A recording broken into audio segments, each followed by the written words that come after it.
यह कहानी दिल को छू लेने वाली है। मेरे पिताजी अब बूढ़े हो गए थे और चलते समय दीवार का सहारा लेते थे।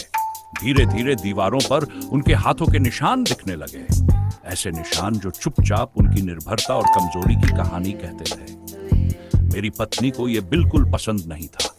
वह अक्सर शिकायत करती थी कि दीवारें गंदी हो रही हैं। एक दिन पिताजी को सिरदर्द हुआ। उन्होंने सिर में तेल लगाया और चलते समय दीवार का सहारा लिया, जिससे दीवार पर तेल के धब्बे भी लग गए। पत्नी को बहुत गुस्सा आया। उन्होंने मुझसे नाराज होकर शिकायत की। मैंने भी गुस्से में पिताजी को डांटा और सख्त शब्दों में कह दिया कि दीवार को हाथ न लगाएं। पिताजी चुप हो गए। उनकी आंखों में दर्द साफ झलक रहा था। मुझे भी शर्म महसूस हुई, लेकिन मैं कुछ कह नहीं पाया। उस दिन के बाद पिताजी ने दीवार का सहारा लेना छोड़ दिया। एक दिन उनका संतुलन बिगड़ गया और वे गिर पड़े। उनका खूल हाथ टूट गया। ऑपरेशन तो हुआ, लेकिन शरीर ने साथ नहीं दिया और कुछ दिनों में वे हमें छोड़कर चले गए। मेरे दिल में बहुत पछतावा था। उनकी वह नजरें मैं कभी भूल नहीं पाया और खुद को कभी माफ नहीं कर सका। कुछ समय बाद हमने सोचा कि घर की रंगाई करवा ली जाए।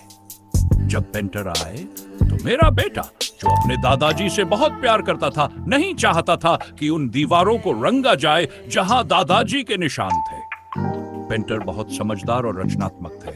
उन्होंने आश्वासन दिया कि वे उन निशानों को मिटाएंगे नहीं, बल्कि उनके चारों ओर सुंदर गोल डिजाइन बना देंगे ताकि वे दीवार की सजावट का हिस्सा बन जाएं। और ऐसा ही हुआ। धीरे धीरे वे निशान हमारे घर की पहचान बन गए। जो भी हमारे घर आता, उस दीवार की तारीफ किए बिना नहीं रह पाता, बिना ये जाने कि उसके पीछे एक कहानी छिपी है। समय बीत गया। अब मैं भी बूढ़ा हो गया था। एक दिन चलते समय मुझे भी दीवार का सहारा लेना पड़ा। तभी मुझे याद आया कि मैंने पिताजी से क्या कहा था और मैंने बिना सहारे चलने की कोशिश की। मेरा बेटा ये देख रहा था। वह तुरंत आया और बोला, पापा, दीवार का सहारा लीजिए, आप गिर सकते हैं। और फिर मेरी पोती दौड़ते हुए आई और बोली, दादू, आप मेरा कंधा पकड़ लीजिए। मेरी आंखों से आंसू बहने लगे।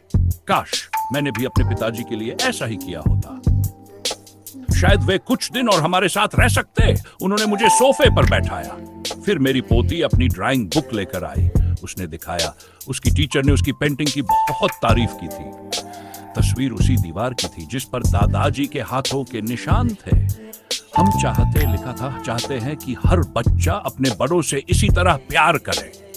मैं अपने कमरे में गया, पिताजी से माफी मांगी और बहुत रोया। एक दिन हम सब भी बूढ़े होंगे।